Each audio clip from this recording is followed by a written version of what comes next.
do we go to school each day? What is the purpose of education?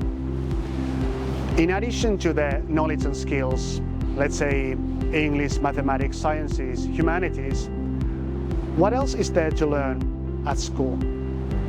Skills in participation, teamwork, learning how to learn, taking initiative, having agency over your own learning. These are some of the core aspects of learning in EduConnect schools as we are preparing our students for life, rather than reducing and narrowing down it into passing exams or grades. In order to make this happen, our teachers need to understand that there's much more than just the content of the subject. We need to find connections between the subjects. We need to make students aware of their own learning. What are their weaknesses? What are their strengths? And now, let's hear what the teachers had to say. What is the purpose of education? I think in Finland school, the learning happens for the love of learning. It's not for the grade, not to finish something up. As they say, we learn from our mistakes. So school should be a place where they are able to make mistakes, where they're free to make mistakes and still learn. I think that kind of environment we do have here. So that's why they are not devastated if they get low grades, because they know that's part of learning.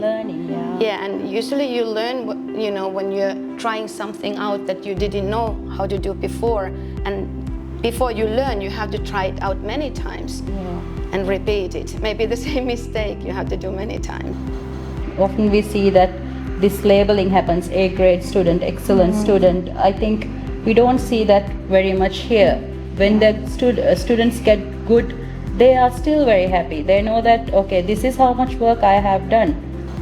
They're very motivated by the feedback that they get. I think that also helps with the learning. I think that the examination system that it's now, those who practice for it, they might do well or fail because of the system, but I think our students, if they do exams like that, certain kind, they will do well or good anyway, even though if they didn't practice for it. But if there was a different kind of test, they will still do well when the other ones who only practice this one kind of a exam, they wouldn't survive it. So I think our kids, they can take any test, any kind of a test, because they're prepared to use their logical skills and critical thinking and problem-solving skills. But if you only practice for certain type of questions, then that's the only way you can answer. As we just heard, our teachers think of the child as a whole, not just separate silos of subjects and skills and knowledge. But what does that mean for the students? Let's hear from their side.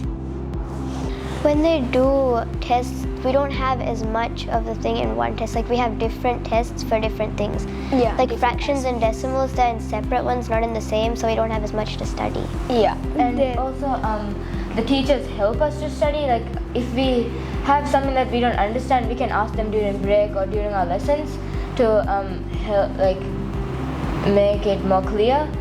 Whether it's math, EVS, history, we all know like that we can ask the teacher, and they'll remind us a bunch of times that we can ask them. Yeah. And also before every test, they remind us that one test doesn't like fix your whole grade. Yeah. It's okay to mess up sometimes. It's what humans do. Yeah. It's not, your grades don't define you.